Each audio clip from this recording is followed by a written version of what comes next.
Bienvenue dans le studio des experts. Alors on va passer l'actualité de la semaine en revue. On va parler de contestation, de blouse blanche, enfin de plein de choses en tout cas, vous verrez.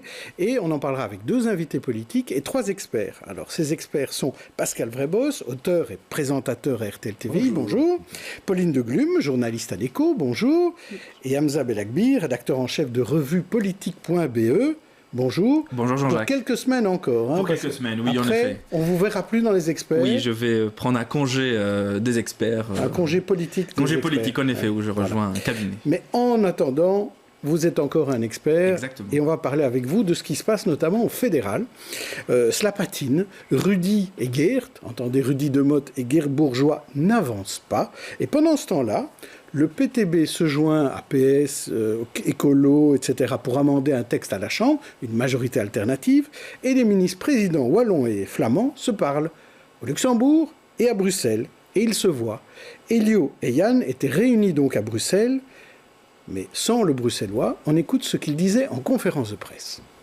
On n'a pas évoqué les questions fédérales. Moi, je ne suis plus président du Parti socialiste. Mon collègue Yann Jambon n'est pas candidat président à la NVA. En tout cas, je n'ai rien entendu à cet égard. Tu peux confirmer ça. D'accord. Et donc, non, nous n'avons pas évoqué les questions fédérales. Ça relève, pour ce qui concerne le Parti socialiste, de Paul Magnette. Et il est le seul à conduire les négociations. Nous sommes dans le fédéralisme tel qu'il existe aujourd'hui en Belgique. Et on doit intensifier les relations, la dynamique positive entre la Flandre et la Wallonie dans l'intérêt, bien sûr, de la population en Flandre et dans l'intérêt de la population qui vit en Wallonie. Je pense il faut que, comment dirais-je, au-delà des réalités parfois différentes, faire le maximum pour améliorer la qualité de vie, que ce soit bien sûr des gens qui résident en Flandre et de toutes les personnes qui vivent en Wallonie. Donc notre objectif, c'est d'essayer, dans une collaboration, une dynamique positive, dans une compréhension mutuelle, faire le maximum pour qu'on en tire profit, que ce soit un win-win, à la fois pour la Flandre et pour la Wallonie. Alors Pascal Vrébos, ils ont l'air de très bien s'entendre, ces deux-là. Alors, soit les régions peuvent tout gouverner, soit PS-NVA. C'est un signe, ce qui s'est passé? Mais on assiste depuis plusieurs mois, presque un an d'ailleurs, à un psychodrame un peu de carton-pâte. Hein. Les meilleurs ennemis, les meilleurs amis, etc. On se déteste, on s'envoie des piques ou des fausses piques. Et là, qu'est-ce qu'on voit? On voit les deux meilleurs ennemis présidents des régions qui tiennent un discours qu'on pourrait tenir au fédéral. Parce que ce que Elio Di Rupo a dit, améliorons le bien-être, la vie et tout, ben, pourquoi pas NVA, PS au fédéral, en négociant dans un cahier à Thomas toute une série de choses. Donc peut-être que ce psychodrame, parce que là on est vraiment dans la comédie, le théâtre, la commedia dell'arte, hein, il y a un côté un peu marionnettiste, peut-être que ce discours apaisé va peut-être donner un peu d'énergie aux négociateurs du fédéral. Vous êtes un optimiste, vous. Alors Pauline de Glume, vous?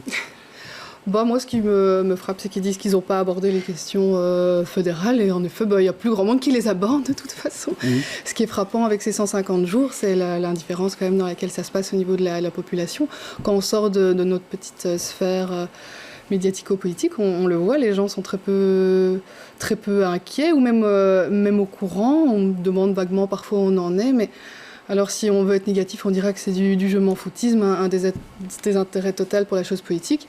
Ou alors on peut être plus optimiste et se dire que c'est une légèreté qui est due au fait que les gens finalement connaissent bien leur pays, qui savent que voilà, on est maintenant avec un pouvoir décentralisé, que les régions marchent, que donc c'est pas trop grave s'il y a un blocage. Donc on n'a plus besoin de plan climat au niveau fédéral finalement. Mais c'est vrai que ça se passe tellement dans les régions, c'est assez symbolique maintenant, on pourrait se dire... Mais voilà, s'ils sont capables de ce discours-là entre régions, est-ce qu'il faut même encore accorder trop d'importance au fédéral, ou on pourrait avoir un fonctionnement dans le futur où les personnes qui sont au pouvoir à la région se retrouvent au fédéral de facto, enfin d'autres... Comme en Suisse, par exemple. Hamza Belakbi? Moi, le propos d'Elio Di Rupo m'inquiète plus qu'autre chose, parce qu'en parlant de qualité de vie du nord et du sud du pays, c'est un peu comme un destin commun potentiellement qui doit être joué entre une alliance potentielle entre la NVA et le PS. Le PS renouvelle sa direction.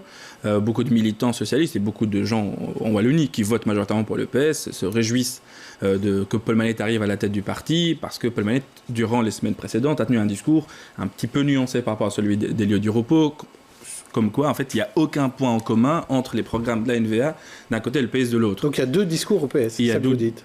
Je pense maintenant, il y a un discours, vu que c'est Paul Magnette qui est président. Maintenant, il faudrait voir comment le PS, qui essaie de se renouveler, qui est dans une crise, parce qu'il a eu son pire score depuis son existence, va essayer de justifier auprès de ses militants une alliance avec un parti partiellement d'extrême droite. Il y a deux grands perdants majoritaires, il n'y a pas le choix. Alors on va voir ce qu'en pensent nos invités politiques.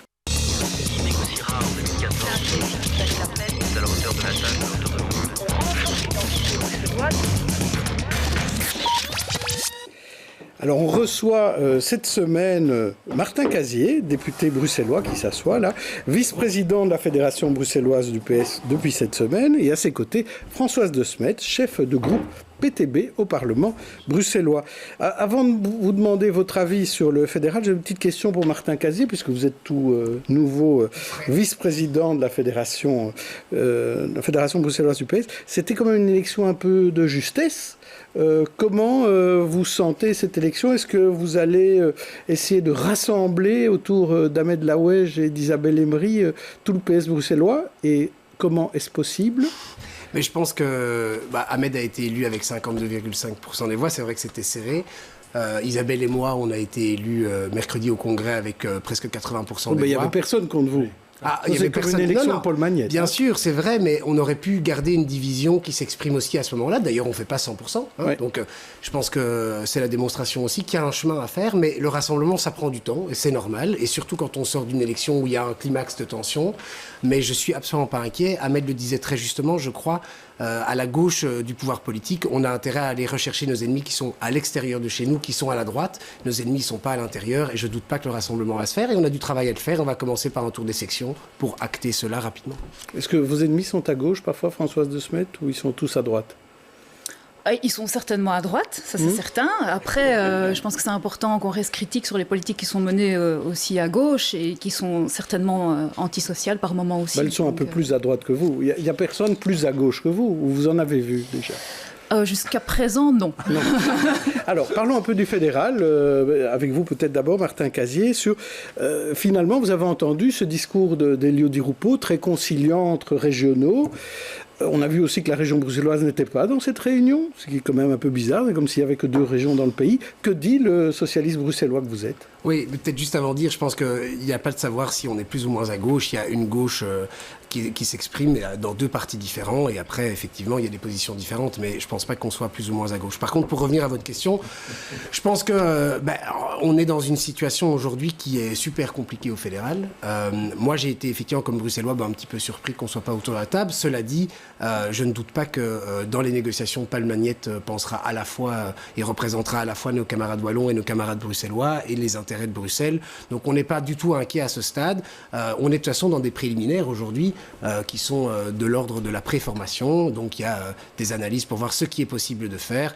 À titre personnel, je continue à être très sceptique sur le fait qu'on puisse s'entendre avec la NVA, mais voilà, on est dans. Moi, je suis quand même surpris parce que Rudy Vervoort a réagi à cette réunion. Il a dit il y a une réunion qui est prévue avec Yann Jambon. Alors, on parle apparemment pas de réunion entre la Wallonie et Bruxelles, et pourtant, c'est quand même deux socialistes. Oui, mais qu'est-ce qui se passe? Est-ce qu'il y a des couacs de communication au sein du PS? Non, je crois pas. Je crois que simplement, en fait, en ce qui nous concerne, en tout cas pour la ministre-présidence wallonne et la ministre-présidence bruxelloise, on n'a pas besoin d'une réunion spécifique pour se parler sur cette question-là. Ça se fait en continu. Alors, Françoise de Smet, qu'est-ce que vous pensez? Est-ce qu'il y a une alliance objective entre PS et NVA? Je pense qu'au-delà de ce débat-là, on estime qu'on est encore dans une prise d'otage des résultats des élections. Donc, on a des gens qui ont en fait voté massivement pour avoir des mesures sociales. Donc, une sécurité sociale qui tient la route, qui reste vous voulez dire à Bruxelles, partout dans le pays. En Flandre aussi? Partout dans le pays, bien sûr. Donc, les gens ont voté pour la pension à 1 500 €. Oui, parce que le Vlaams Belang était aussi pour la pension à 1500 repris ça aussi. euros. Donc ils ont C'est avant exact, tout oui. voté pour des mesures sociales et certainement pas pour la séparation du pays. Donc il y a de multiples enquêtes qui montrent plus de 80% des Belges qui sont contre la séparation du pays. Donc on est en train effectivement de prendre en otage ces résultats des élections où il y a massivement des gens qui ont voté à gauche aussi pour des mesures sociales. Et donc c'est surtout ça qu'on reproche à l'heure actuelle.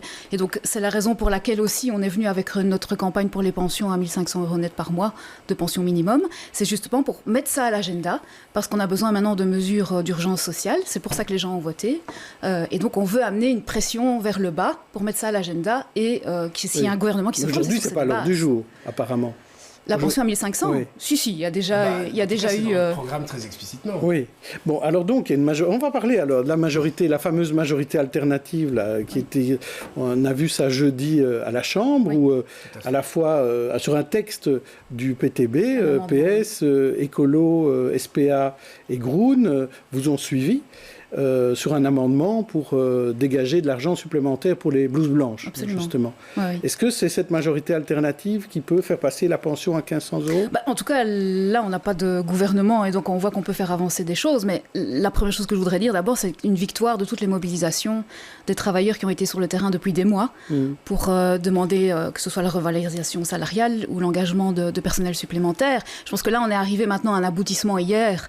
Et le fait qu'on devait jeudi, le fait qu'on devait se prononcer sur le budget et qu'on a rentré cet amendement justement pour dégager des fonds pour les blouses blanches, mais c'est surtout le résultat des mobilisations qui a mis la pression. Et alors les partis comme MR et CDH disent mais où est-ce que vous allez trouver l'argent pour ça? Parce qu'on ne votait que les 12e provisionnels. Budget provisoire. Voilà, budget provisoire. Donc où est-ce qu'on va trouver cet argent? Mais donc c'est sur un budget total de 16 milliards. Donc c'est pas non plus mirobolant. Ça représente 0,4% de ce budget.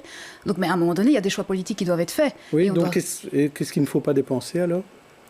Ah, ça, je n'ai pas... Oui, parce que vous n'êtes pas député fédéral, Oui. je ne vais pas vous mettre dans une situation. Martin Casier, vous suivez ce raisonnement? Nous, on a voté évidemment pour l'amendement du PTB, parce que, mais sur le principe, et Françoise, je dis très justement, il y a dans la rue, maintenant, devant les hôpitaux, il y a eu des grèves. On va en parler. On ne peut pas faire semblant comme s'il n'y avait pas un problème, là, pour les blouses blanches, pour tout le monde infirmier. Donc, évidemment, nous avions déposé une résolution aussi qui allait en ce sens il y a quelque temps. Quand l'amendement du PTP arrive, sur le principe, évidemment que nous partageons donc demain, s'il y a un amendement du PTB pour dire il faut pension à 1500 € au minimum pour tout le monde, le PS va suivre aussi.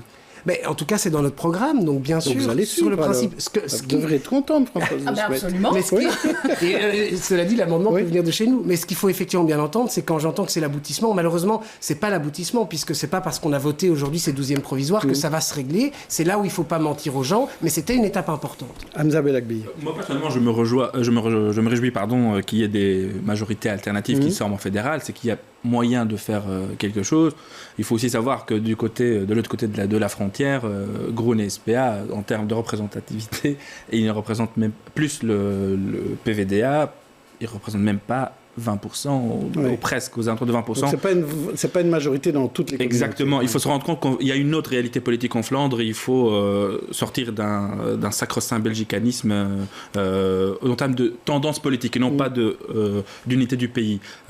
Maintenant, d'un autre côté, il faut se dire que dommage que ces majorités alternatives n'ont pas pu s'exercer dans les régions sur des dossiers pareils. Voilà, donc, c'est ça, dans les majorités régionales. Cela dit, je trouve que c'est plutôt réjouissant pour le futur. Voilà. Et que le Parlement reste toujours un lieu où on peut acter, parce que les mobilisations seules ne payent pas, et que le Parlement, pour le coup, il est important. Pascal Vrébos.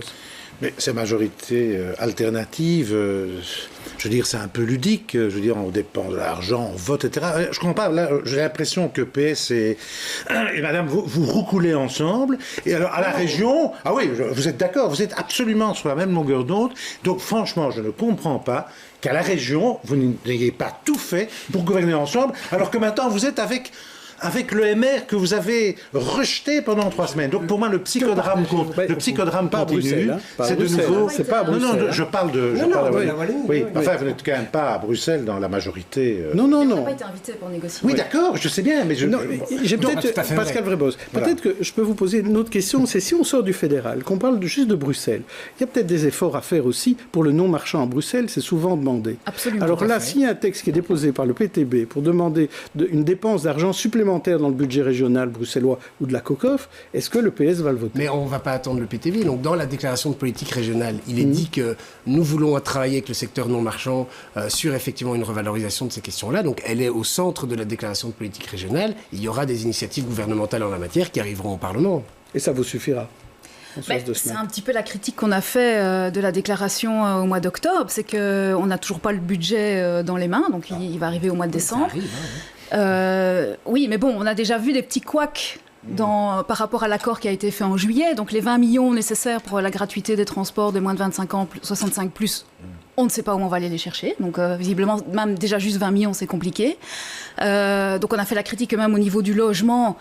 Bon, il y a des déclarations dans la déclaration, mais on aimerait bien voir où est l'argent. Vous ne voyez pas clair, c'est ça que vous dites. Mais tant que ça ne se concrétise pas au niveau des budgets, pour nous, ça reste des belles paroles. Martin Casier. Oui, mais il faut Martin Casier. peut-être quand même rappeler qu'une déclaration de politique gouvernementale, c'est pas pour l'année qui vient ici. Hein, c'est un projet sur 5 ans. Le budget ici va être discuté dans sa première mouture d'une législature de 5 ans. Ce qui est dans la déclaration de politique régionale, nous nous engageons à le mettre en œuvre. Ça ne veut pas dire qu'effectivement, on sait tout faire dès demain. Et je pense qu'il faut aussi entendre, et d'ailleurs, c'est sain dans une démocratie que certaines choses prennent du temps. Maintenant, par contre, dans les débats qu'on avait ici, il y a une urgence sociale. Il y a des gens qui n'en peuvent plus, il y a des gens qui sont absolument débordés, c'est vrai, et on doit faire ce travail-là. On est aux côtés de toute la gauche et du PTB aussi dans le soutien qu'on apporte aux organisations syndicales par rapport à ça, et on travaillera, nous, au Parlement, en tout cas, pour mettre la pression, pour avancer. Alors, on a beaucoup parlé ces derniers temps de contestation, de mouvements de contestation à la fois sociale, mais parfois aussi politique, dans les rues à l'étranger. Alors, il y a le cas du Chili, il y a le cas du Liban, il y a le cas de l'Équateur, il y a le cas de la France aussi avec les Gilets jaunes, et je parlais de contestation politique, là, il y a le cas de la Catalogne, le cas de Hong Kong. Est-ce que c'est un automne contestataire, Hamza Belakbir? Écoutez, je ne vais pas faire plus intelligent que je suis, je veux dire c'est normal, c'était attendu, mais il y a un homme barbu qui a longtemps écrit des choses là-dessus, dont on ne peut plus prononcer le nom, à suivre un vote au Parlement européen. Oui, au Parlement mais européen. ici, vous pouvez en parler. Hein. Oui, si on peut parler. Donc, Karl Marx, qui avait prédit que le capitalisme risquerait d'atteindre un état stationnaire où les fruits du travail ne seront plus redistribués, et par exemple, les gens auront mal à leur portefeuille, ils vont se rebeller, en tout cas sortir dans les rues pour protester. Il n'avait pas donné de délai. Hein. Oui, bien évidemment. Ça aurait été trop facile. C'était pas Nostradamus. C'était pas Nostradamus non plus. Mais je pense notamment que cet état stationnaire, il est atteint partout dans le monde. Et on voit d'ailleurs, c'est dans les États où, excuse-moi du mot, mais la droite, ou en tout cas une certaine forme d'austérité qui vide les services publics de leur substance, où on voit les gens livrés à eux-mêmes, où ils ne sont plus pris en charge par l'État. Ouais. Ce qui fait que ça... Ici en Belgique, où les syndicats et les corps intermédiaires et les partis ont pu un peu résister face à ce capitalisme-là, on voit... que dans d'autres pays, c'est pas le cas. Exactement. Donc il faut faire attention, il faut peut-être tirer des leçons de ce qui se passe partout dans le monde pour qu'on arrête de détricoter tout ce qui est moyen de détricoter dans ce qui reste de l'État en Belgique. Pascal Vrébos. Oui, alors il faut quand même... Le Liban est intéressant, parce que tout est parti d'une taxe sur la messagerie WhatsApp. Il faut bien dire que les Libanais sont en général, ils acceptent beaucoup de choses, les gens doivent se débrouiller, quand il n'y a pas d'électricité pendant 3 heures, hop, ils achètent une machine pour la faire.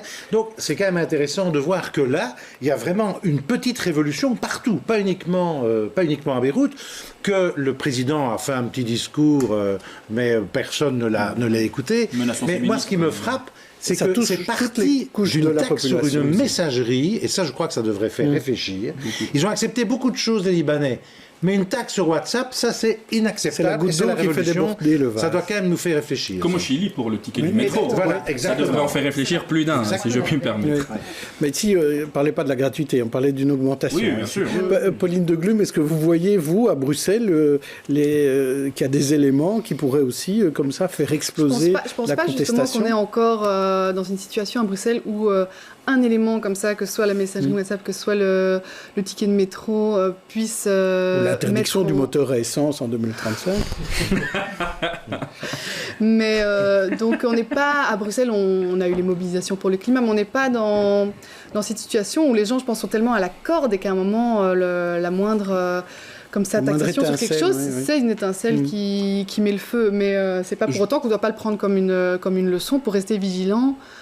Parce que On va peut-être un peu faire Oui. réagir D'autant nos plus invités que, si je me politiques permets, là-dessus. la Belgique, anthropologiquement, c'est pas un pays très révolutionnaire. On parle d'un pays dont la fondation s'est faite à la monnaie, excusez-moi du mot, mais... C'est quand même une révolution. Oui, c'est une révolution. C'est quand même la révolution belge. Il ne faut pas en diminuer quand même. Non, pardon. ça veut pas dire- l'importance. je ne dis pas qu'il n'y a pas des gens qui ne vivent pas des Oui, bien difficultés, mais évidemment, pour qu'il y ait quelque chose de très généralisé, je pense qu'il faut une masse Oui, mais je suis énorme de d'accord. gens qui n'en peuvent plus. Et parce qu'au Chili, ce qu'on décrit, c'est des étudiants qui sont endettés, parce que même On sait plus. l'école, c'est l'école, c'est les soins de santé, c'est généralisé là-bas tout. Il n'y a plus de services publics. Françoise de Smet, je suis pas sûr que vous serez d'accord avec ce qui a été dit là par Pauline de Glume.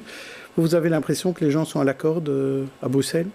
Il y a toute une grande partie de la population qui est sur la corde, oui. Donc quand on va dans les logements sociaux, quand on voit dans quelles conditions les gens doivent vivre, dans des logements insalubres, parce qu'on n'a pas assez bien rénové, les listes d'attente pour que les gens aient un logement social, ils sont obligés d'aller dans le privé où ils dépassent 50-60% de leurs revenus pour pouvoir se loger. Les gens qui sont dans des emplois précaires, donc on a vu une évolution, surtout chez les jeunes, où il y a 56% maintenant qui se retrouvent dans des emplois précaires. Donc la situation ne s'améliore pas que du contraire. Donc la population s'appauvrit, continue à s'appauvrir, la classe moyenne est touchée aussi. Donc il y en a beaucoup maintenant qui doivent quitter Bruxelles pour trouver un logement. Donc il y a vraiment fondamentalement quelque chose qui ne va plus du tout. Et donc c'est ça qu'on reproche au gouvernement même actuel, c'est que les mesures qu'il va prendre, c'est les recettes anciennes qu'on va continuer. Et donc pour nous, on va continuer à aller dans le mur. On ne va pas arranger les problèmes des gens au niveau social. Martin Casier, est-ce que la région s'appauvrit? Mais alors, la région, c'est tout le paradoxe, c'est que la région en tant que telle, en tant qu'institution, non. Mais par contre, on avait hier au Parlement, en jeudi de l'hémicycle, sur la pauvreté. Par contre, les chiffres de pauvreté sont en augmentation à Bruxelles. C'est une réalité et Françoise a raison. Et c'est hallucinant. C'est-à-dire qu'on ne peut pas dire que c'est un problème d'argent global. Bien sûr, c'est un problème d'allocation de cet argent ou de capacité de la région d'aller chercher l'argent là où il est. Ou de redistribution. Et de redistribution. Maintenant, je pense que on a donc... Et c'est là où je suis évidemment pas d'accord avec le PTB quand il nous dit ce sont des vieilles recettes. Je pense que dans la déclaration de politique régionale qu'on va mettre en œuvre ici pendant 5 ans, il y a, et singulièrement sur la question du logement, un changement de paradigme majeur, qui est aujourd'hui des mots, c'est vrai, mais qui va être mis en œuvre ici, et c'est dans plein d'éléments techniques, qui ne sont pas toujours très sexy à expliquer, mais une vraie volonté de faire différemment, de mettre du logement Par exemple, sur le donnez marché. un exemple. Mais on a au cœur de cette déclaration la logique du conventionnement. Alors ça paraît quelque chose d'un peu technique, mais le fonctionnement de notre sécurité sociale est basé sur la logique du conventionnement. C'est-à-dire qu'à un moment, les politiques se sont en fait déchargées d'un ensemble de capacités de décision pour les mettre dans les mains de commissions paritaires entre des syndicats, enfin en l'occurrence là c'est des mutuelles et des médecins. Et ce système, si aujourd'hui on constate qu'effectivement malheureusement parce qu'on ne le finance plus suffisamment arrive à bout de souffle, mais c'est parce qu'on ne le finance plus suffisamment, c'est pas le système en tant que tel, a produit une capacité de protection sociale dans notre pays quasiment sans pareil. Il faut dire ça. Ce qu'on veut faire sur le logement, ici, c'est d'essayer de mettre en place des commissions paritaires et tout un conventionnement sur la question du logement pour justement aller encadrer le loyer. Et donc, entre propriétaires et Et locataires. locataires, de structurer l'échange entre propriétaires et locataires. Pourquoi? Parce que c'est comme dans le travail. Le travailleur, il a toujours un rapport de force qui est inférieur à celui qui lui propose un travail. Donc on n'est pas dans une discussion d'égal à égal à ce moment-là, et surtout pas dans la tension qu'on connaît sur le marché locatif ou sur le marché du travail aujourd'hui. Et donc ce qu'on veut faire ici, c'est de rééquilibrer ce rapport de force pour donner aux locataires les moyens suffisants de négociation. Et ça Pauline permettrait Lebrun. aussi de réobjectiver, parce qu'on le voit, et alors que c'est totalement injuste, plus on est aisé, plus on va avoir un bien dans un quartier pour un loyer qui va être OK. Là où des personnes avec des revenus moins fixes, tout ça, vont se retrouver face à des propriétaires qui les trouvent pas forcément aussi engageantes que ce qu'elles voudraient, et vont se permettre de pratiquer des loyers bien plus élevés en rapport de la qualité du bien. Donc ça pourrait réguler un peu le marché. Donc sans être dans des marchands de sommeil, on voit des biens pas très grands, avec quand même des problèmes d'insalubrité qui sont vendus, qui sont loués à 600, 700 euros par mois. Un petit mot avant, parce que Françoise a par contre raison, hein, on a une responsabilité publique incroyable dans les logements sociaux. Donc il y a eu pour différentes... Mais tout le monde ne vit pas dans des logements sociaux. Non, bien sûr, mais par contre les personnes qui vivent... La moitié des familles oui. Ce n'est pas rien. Accès, oui, on a envie d'y avoir accès. Et aujourd'hui, on a par manque d'investissement, effectivement, eu l'occasion de rénover ce parc de logements sociaux, et des personnes vivent dans des situations inacceptables. Et là aussi, c'est les 500 millions qu'on veut débloquer pour rénover. Alors Françoise de Smet, sur l'idée du conventionnement, qu'est-ce que vous en pensez? Mais donc, nous, on est pour la mise en place de commissions paritaires, ça, c'est pas le problème, mais il faut qu'elle ait un pouvoir décisionnel. Parce que ça, c'est pas ce qui est prévu dans l'accord de gouvernement, c'est juste une commission paritaire, et là, on estime que le rapport de force dont tu parlais, Martin, ne va pas... Quand on négocie en face du propriétaire en tant que locataire tout seul, on n'est pas en train d'inverser le rapport de force.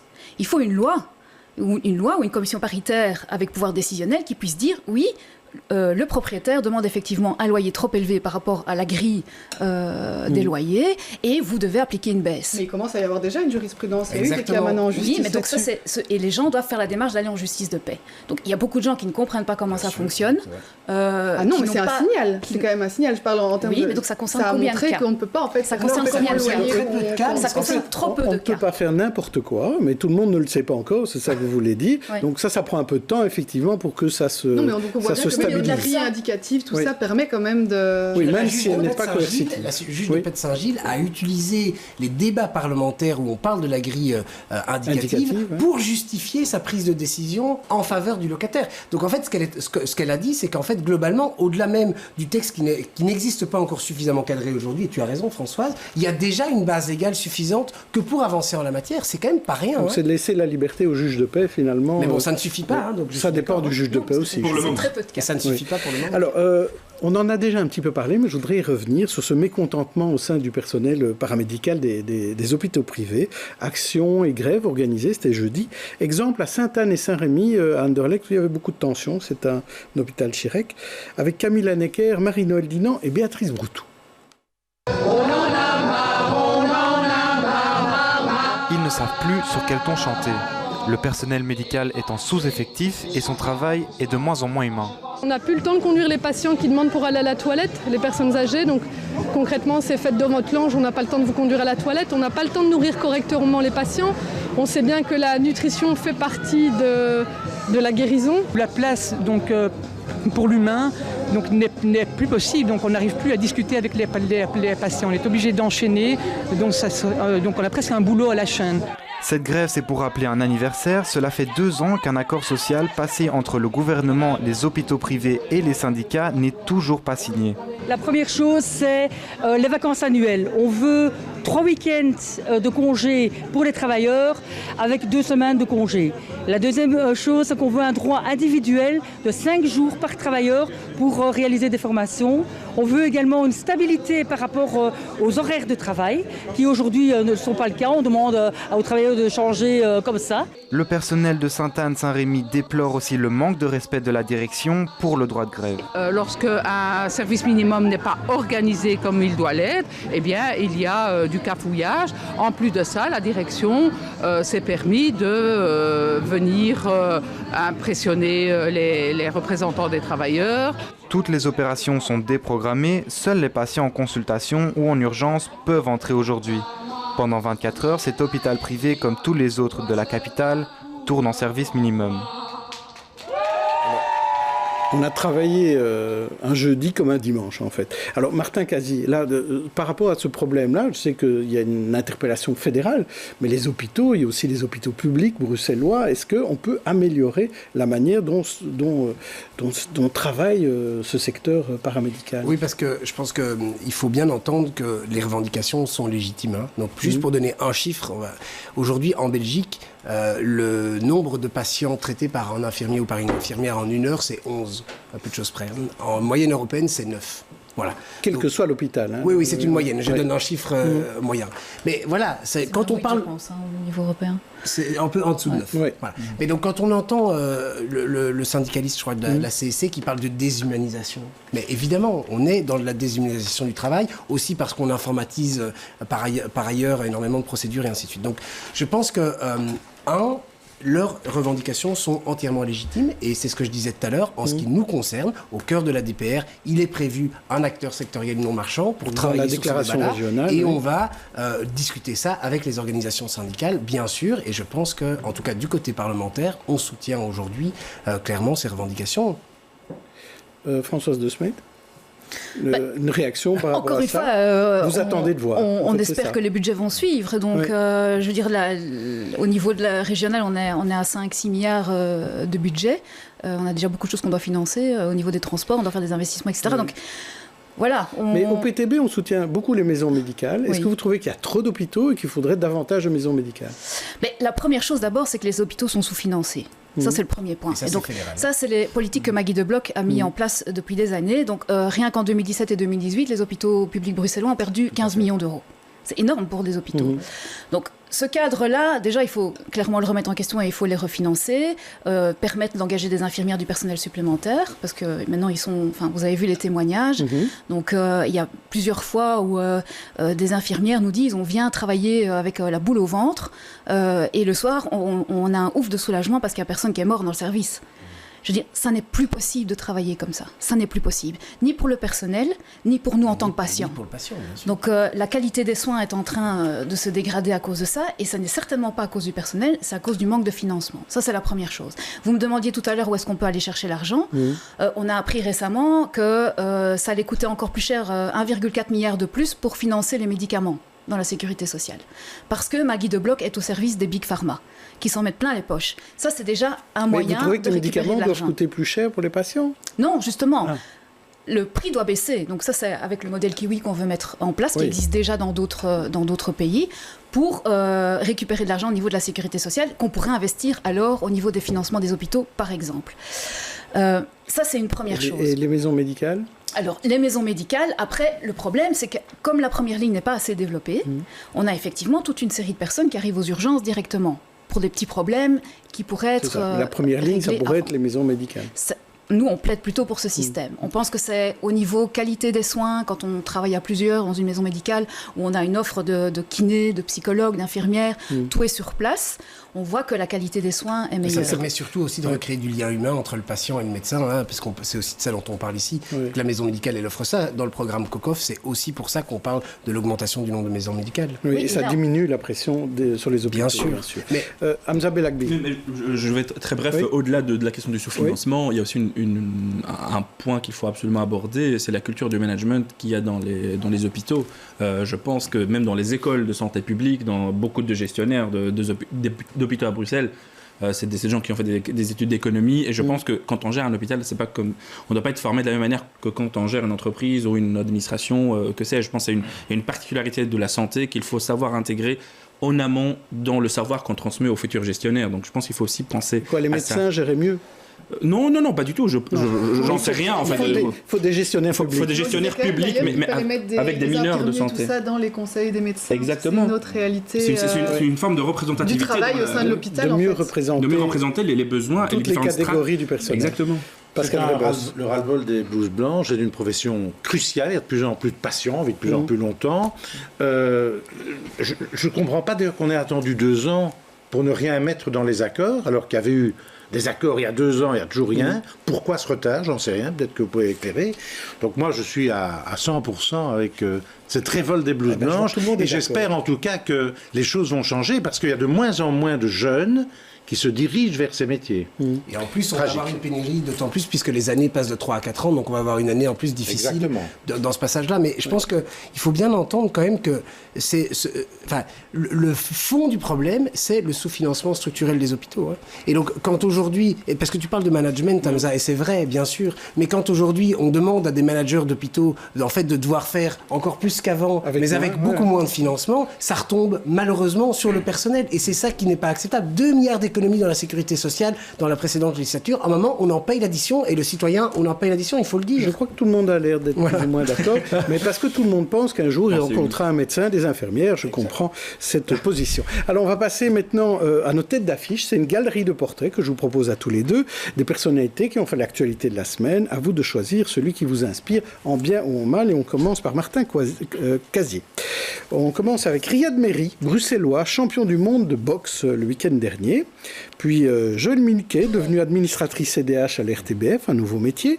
Marieke Vervoort, athlète paralympique décédée trop tôt, qui s'est fait euthanasier. Et Michel Nioul, espèce d'icône de l'affaire Dutroux, qui a été blanchi dans le cadre de l'affaire Dutroux et qui est décédé cette semaine. Alors, qui choisissez-vous? Riyad Mehri, Joëlle Milquet, Marieke Vervoort ou Michel Nioul? Alors, sans hésiter, pas parce que c'est le plus important dans l'absolu, mais parce que ça me touche, c'est Marieke Vervoort. Je pense qu'elle a mis le doigt, elle a permis de mettre à l'avant de la scène médiatique et donc du débat public un enjeu majeur qui est la question de l'euthanasie. Moi, je crois que la liberté qu'on veut défendre à différents niveaux de société doit pouvoir aller le plus loin possible aussi sur la question de sa mort, et c'est peut-être même une liberté dont on parle beaucoup trop peu. Je pense qu'on est déjà un des pays qui...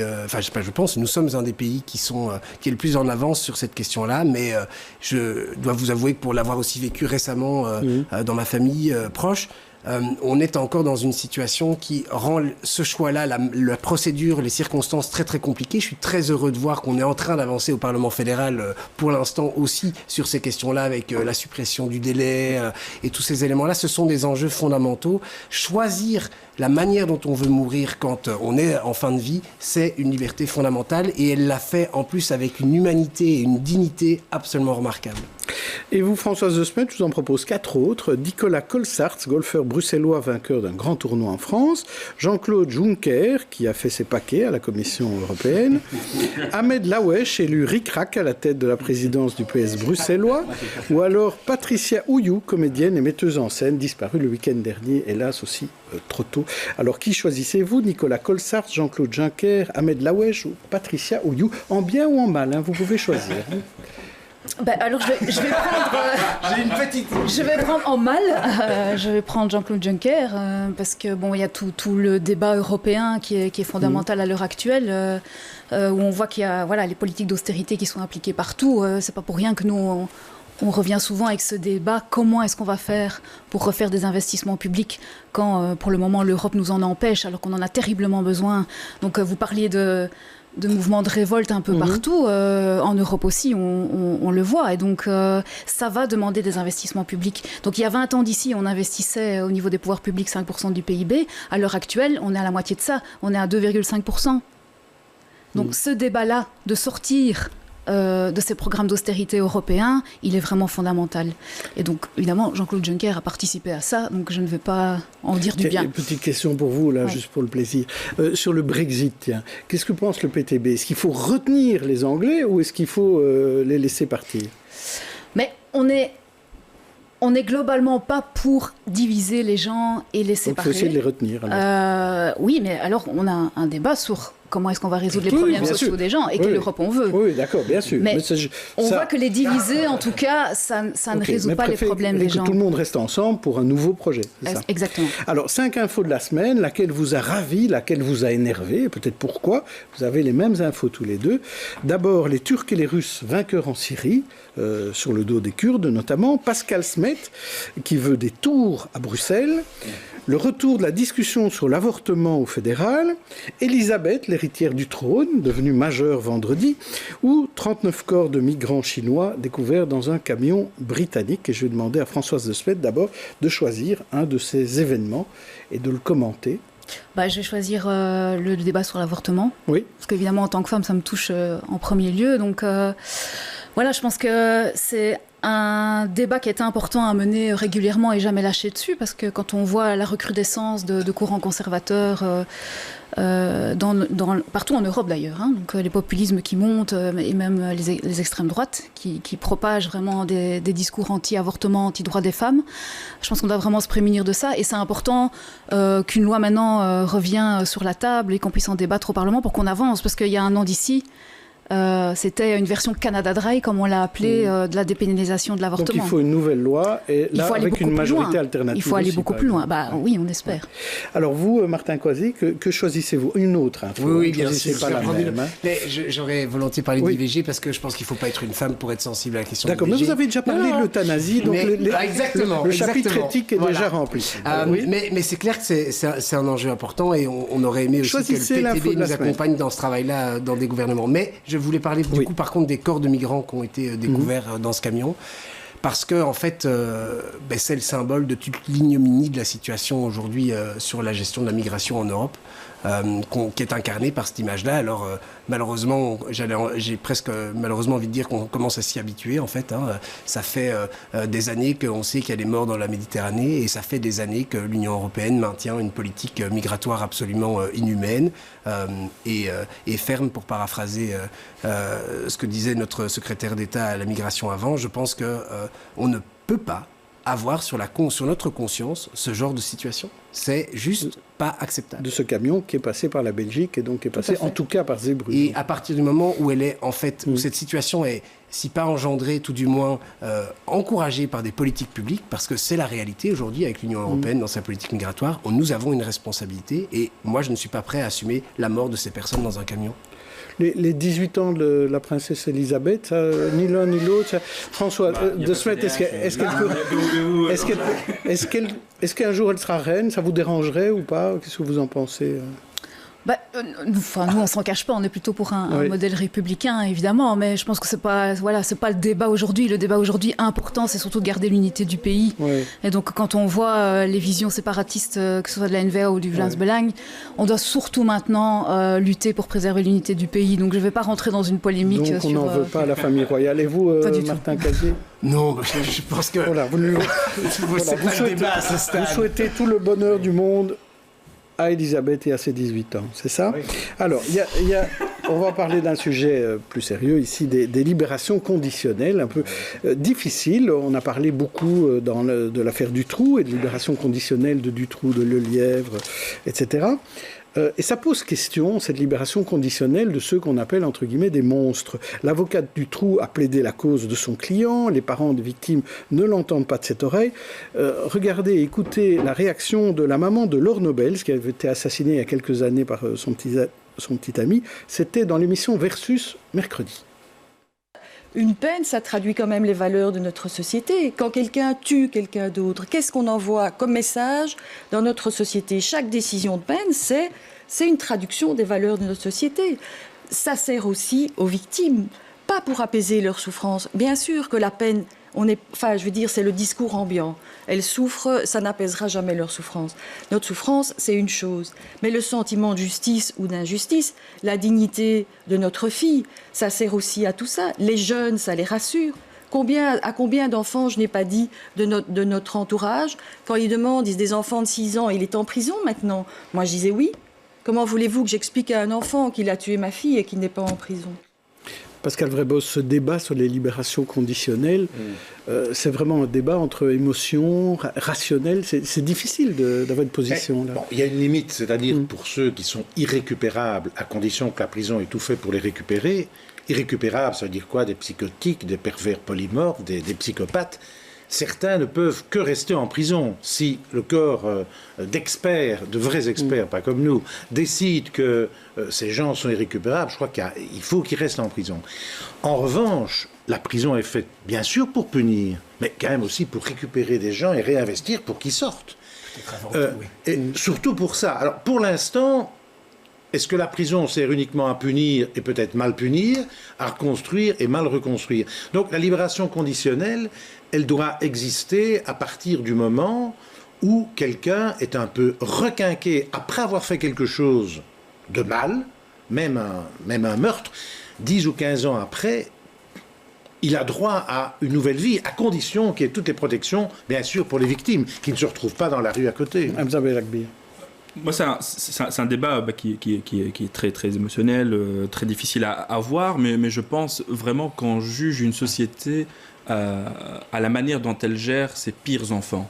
Et je pense que vraiment, même les monstres, et j'utilise avec des gros guillemets ce mot, je pense qu'il faut vraiment penser la réinsertion avant toute éventualité de punition. Donc dans le cas de Marc Dutroux, il faut d'abord penser à sa réinsertion. Non, je pense que le cas de Marc Dutroux est difficile à aborder comme exemple parce que voilà, c'est un cas qui est marquant, qui est pathologique, qui est marquant dans la société belge, même dans l'exemple même. C'est la plus grande manifestation. Exactement. Et je pense avec tout le respect, l'affection qu'on peut avoir pour Gino Rosso et sa femme, et je pense que l'avocat Bruno Daillé, et c'est quelqu'un de très qui est l'avocat de Dutroux, qui est quelqu'un de très courageux et que je pense vraiment a un courage incroyable et et c'est un voilà. Après, il faudrait quand même jamais juger un dispositif général au regard d'une seule affaire qui est hyper particulière, celle de l'affaire Dutroux, et remplie d'affect, alors que on a quand même ce système de libération conditionnelle qui est soumis à énormément de conditions, avec un tribunal d'application des peines qui ne le fait pas du tout. Ça n'arrive pas tout le temps. Ils prennent du temps pour prendre chaque décision. Et il faut le voir, on le fait pour tellement d'autres cas où on se rend compte qu'il y a moins de récidives pour des personnes qui ont été accompagnées dans le cadre du processus de libération conditionnelle, comparé à des détenus qui en fait vont à fond de peine et se retrouvent... Et Michel Martin est en liberté. Oui, Françoise de Smet, le système fonctionne-t-il bien? Alors, ce qu'on trouve en tout cas, pour revenir aussi sur les faits, c'est qu'il y a énormément de gens qui sont en libération conditionnelle et qu'il y a un suivi qui est organisé quand on est en libération conditionnelle. Quand on va jusqu'au bout de sa peine, ce n'est pas le cas. Donc, et là, ça devient déjà plus problématique. C'est difficile de comparer quelqu'un qui sort de libération conditionnelle. Non, ça montre surtout que l'aspect de la libération conditionnelle, il y a un suivi. Et donc, et il faut donner les moyens pour que ce suivi se fasse convenablement, parce qu'à l'heure actuelle, je pense que tout le monde le sait, la justice est beaucoup trop sous-financée. Donc on a besoin de donner les moyens pour faire un suivi correct, mais au moins il y a un suivi. Donc ça, c'est pour moi le plus important dans la libération conditionnelle. Et puis, donc, la personne est déjà punie, puisqu'elle a fait... en tout cas, un tiers de sa peine avant de pouvoir demander la première fois une libération conditionnelle. Et dans les cas exceptionnels comme ceux de Dutroux, par exemple? Mais donc c'est ce qui a déjà été dit, il y a des barrières, il y a des limites qui existent. Et donc si on qui sont suffisants pour vous? Si on donne les moyens suffisants, ça c'est toute la question aujourd'hui. Mais les limites sont là. Si on juge que la personne reste dangereuse pour la société, elle reste en prison. Il faut peut-être bien entendre qu'il y a un tribunal d'application des peines qui décide d'une mise en liberté conditionnelle. Là, ce n'est pas quelque chose d'automatique comme ça qui se fait dans le néant. Donc, bien sûr, il y a une grande émotion, il y a que ce soit l'affaire Dutroux et d'autres, ce sont évidemment des situations émotionnelles, mais je pense que Pauline a tout à fait raison. On ne peut pas remettre en question tout un système pour un fait, même aussi horrible, aussi émotionnel qu'il soit, parce qu'aujourd'hui, notre système fonctionne en fait plutôt bien quand on lui donne les moyens de fonctionner. C'est-à-dire que, et Françoise a raison de le dire, c'était Pauline qui disait, je crois, la récidive diminue. Clairement, toutes les statistiques le montrent dans une liberté conditionnelle que par rapport à quelqu'un qui sort après une fin de peine. C'est pas une statistique anodine. La prison n'a pas pour vocation d'enfermer à vie les gens. Ce n'est pas une solution. D'abord, simplement aussi par respect de la dignité humaine, parce que nos prisons sont déjà en surpopulation. On passe à un autre sujet plus léger. Malgré tout, parfois il peut être assez lourd dans ses conséquences. Ce sont les tensions qui existent dans la rue, sur la route, parfois sur les trottoirs, entre les piétons, les cyclistes, les automobilistes, les conducteurs de trottinettes, les scooteristes, etc. Exemple avec cette action du GRAC autour de la frite, reportage Zoé Misson et Stéphanie Meyer. C'est l'accident le plus redouté des cyclistes, l'emportiérage, comme disent les Québécois. Il représente 15% des accidents les plus fréquents en région bruxelloise. Je fais toujours attention, très attention même. Donc, mais je trouve important de sensibiliser d'autres qui n'ont pas les mêmes situations, le même vécu que moi, donc c'est fondamental. Je pense qu'on a tous été cyclistes, on peut être motorisé, avoir une voiture, mais on peut aussi être cycliste, donc il vaut mieux y penser également. Ouais. Parfois on ne fait pas attention, c'est vrai, mais c'est vrai que c'est important que aussi les cyclistes font attention aux voitures dans la rue, donc ça doit être les deux côtés, quoi. Mais quelle est la distance recommandée ? Celle d'une frite d'1 mètre, c'est ce que disent les cyclistes quotidiens du GRAC. Équipés de leur vélo et de cette frite à l'appui, dans la rue d'Ansart, ils ont sensibilisé les usagers à cette distance de sécurité. Vous êtes un cycliste et donc vous vous déplacez comme une voiture, vous avez le droit de rouler sur la chaussée. Et donc en fait, le mètre ici que représente l'ouverture d'une porte, vous avez intérêt à vous mettre au milieu de la bande. C'est vraiment ça qu'il faut donner comme information aux cyclistes. Aux automobilistes, on leur dit essayez d'ouvrir, regardez derrière vous avant d'ouvrir. Et donc la meilleure des techniques, c'est d'ouvrir la porte quand on est automobiliste avec la main droite. Comme ça, on est obligé de faire un quart de tour et donc on ne sait pas rater le cycliste qui arrive. Ce qu'on appelle aussi ouverture de porte à la hollandaise, une technique enseignée dans les hautes écoles aux Pays-Bas où le vélo est roi. Alors Pauline de Glum, il faut faire attention à tout maintenant, qu'on soit cycliste ou qu'on soit automobiliste. Mais je crois que oui, en tant que... là, il parle de l'emportirage, mais en fait, en tant qu'automobiliste en ville, maintenant, il a toujours fallu avoir une attention de tous les instants. Mais c'est vrai que maintenant, on ne peut plus se fier à une rue en sens unique ou quelque chose pour se dire je peux y aller, il n'y aura personne, parce que les vélos peuvent emprunter les sens interdits. On peut se dire je tourne à droite directement, je ne dois pas faire attention, mais en fait sur notre droite, on a une piste cyclable qui continue tout droit. Moi, quand je regarde les publicités pour des voitures, il n'y a jamais personne sur la route. Oui, c'est ça. C'est vrai qu'on est dans des grandes routes au milieu des montagnes et des campagnes, puis quand on arrive en ville, c'est pareil, on garde le même rythme et il n'y a rien. Alors qu'en fait, en ville, c'est pas ça. C'est des feux, c'est des piétons, c'est des trottinettes, c'est des cyclistes. Et je pense qu'il y a... Oui, il n'y a pas un plaisir à rouler en ville, c'est devenu quelque chose de... C'est une plaie, peut-être. Oui, Martin Cazzi, quel conseil donner aux autres cyclistes, aux piétons, aux automobilistes? C'est juste d'être prudent, ça suffit? Non. Et je pense qu'on a une responsabilité en tant que organisateur politique, public d'une ville. Moi, je suis en vélo quasiment tous les jours dans Bruxelles. L'emportirage, avenue de la Couronne, je vous conseille de la faire. C'est quasiment du quotidien. Donc, il y a aujourd'hui une nécessité de réorganiser notre espace public pour que les différents modes de déplacement y trouvent leur place. La moitié des ménages bruxellois n'ont déjà plus de voiture. Aujourd'hui, la vitesse moyenne d'une voiture à Bruxelles, c'est 11,3 km/h. Je peux vous assurer que quand je vais de chez moi au Parlement les matins en vélo, je vais plus vite. Voilà. Donc, et ça ne veut pas dire que tout le monde doit faire ça. Il faut bien s'entendre. Nous avons tous des modes de vie, des habitudes, des enfants. Moi, j'ai pas d'enfants, voilà, qui permettent d'avoir des modes de déplacement différents. Mais nous devons aujourd'hui, en tant qu'organe politique et organe public, réorganiser l'espace public pour que les différents modes de transport y trouvent leur place dans le respect des uns et des autres et dans la sécurité. C'est bien le minimum. Et vous, Françoise de Smet? Oui, je pense que c'est tout le débat d'offrir des alternatives, à la fois pour que les automobilistes puissent se passer de leur voiture, et puis à offrir des infrastructures pour que les gens puissent rouler à vélo. Donc moi, j'ai peur de rouler à vélo à Bruxelles, soyons clairs. J'ai vraiment très peur. Chaque fois, j'ai l'impression que je vais mourir. On a besoin de pistes cyclables sécurisées, bien séparées de la voirie, etc. Donc ça, c'est vraiment nécessaire. Et est-ce qu'il y a de la place dans une ville comme Bruxelles pour à la fois des automobilistes, des cyclistes, des piétons? Pas pour des infrastructures séparées, mais c'est là où il faut aussi réduire de manière générale la charge de trafic. C'est-à-dire que sur des grands axes, on peut imaginer des infrastructures séparées. Maintenant, dans les petites rues, il y aura toujours une cohabitation. Là où ça devient agréable, on le voit, c'est comme quand on est à Amsterdam, dans le quartier du Pays, puis il n'y a pas de piste cyclable, c'est des petites rues, mais en fait, il y a quasiment pas de voiture, elle roule très doucement, et donc à ce moment-là, la cohabitation n'est plus un problème.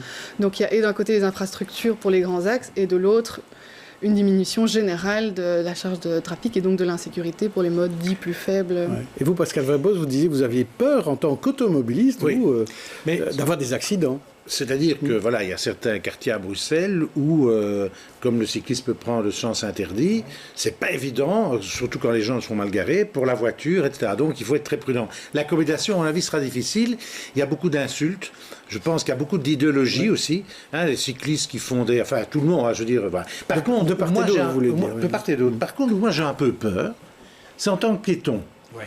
Parce qu'en tant que piéton, avec les cyclistes, les trottinettes, etc., qui se fichent pas mal des piétons, qui se garent n'importe comment, franchement, il vaut mieux, pour l'instant, ne pas être handicapé à Bruxelles. Et ça, je trouve ça scandaleux.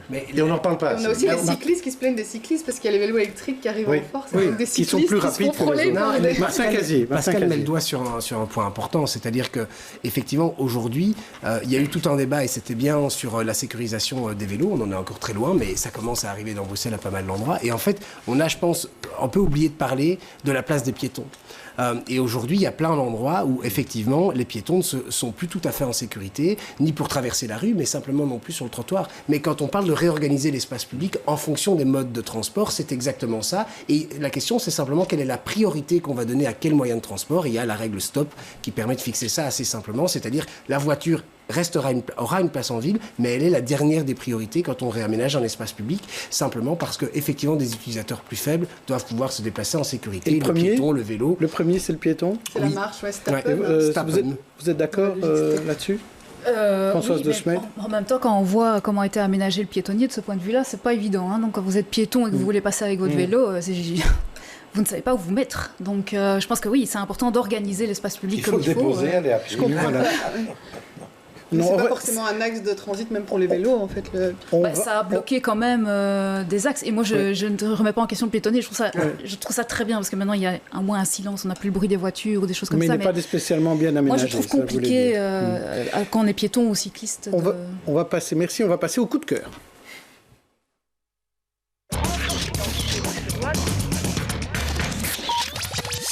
Pascal, on commence par vous avec des lettres de Philippe Solers à Dominique Rollin. Oui, alors Philippe Solers, grand écrivain français qui devrait avoir le Nobel, mais qui sans doute ne l'aura jamais. Il y a eu vraiment un lien extraordinaire entre lui et Dominique Rollin, belge, auteur belge, un lien amoureux, mais au sens le plus large du terme. Et c'est toute une correspondance qui est rééditée entre eux. Ce sont des lettres sublimes, à la fois d'amour, de littérature, de folie, à lire impérativement, surtout si un jour vous êtes un peu déprimé. Et c'est paru chez Gallimard. Alors, Pauline Deglu, vous vouliez nous parler d'une photojournaliste, Virginie Nguyen. Photojournaliste bruxelloise. Et qui a gagné un prix cette année. Elle vient d'avoir le prix de la citoyenneté de la Fondation PNV. Un prix franchement mérité, parce qu'il y a toujours eu dans sa démarche journalistique une façon d'humaniser particulièrement les choses. Et dès le départ à l'IEX, lors d'un mémoire fait sur les Roms à Bruxelles, mais qui était un suivi de très long cours des familles. Et en fait, il y a eu pareil, le même travail à Gaza, avec un retour vers les mêmes familles dont la vie a été complètement détruite, les maisons des années plus tard. Donc c'est quelqu'un qui s'immerge dans un milieu et qui suit au long cours des humains qui évidemment disent quelque chose de ce qui se passe dans le monde. Mais donc il y avait aussi, avec l'exposition qu'elle avait faite « Je suis humain », une exposition avec Amnesty International, une famille comme ça syrienne, mais qu'elle avait retrouvée ensuite réfugiée en Allemagne. Donc elle l'avait suivi.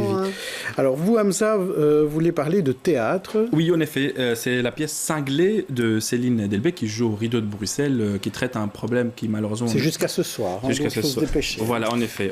Donc qui traite un sujet qui est malheureusement pas assez couvert par les médias ou par des médias mainstream, c'est le féminicide, où des gens continuent encore à contester ce mot, où des femmes sont tuées parce qu'elles sont femmes.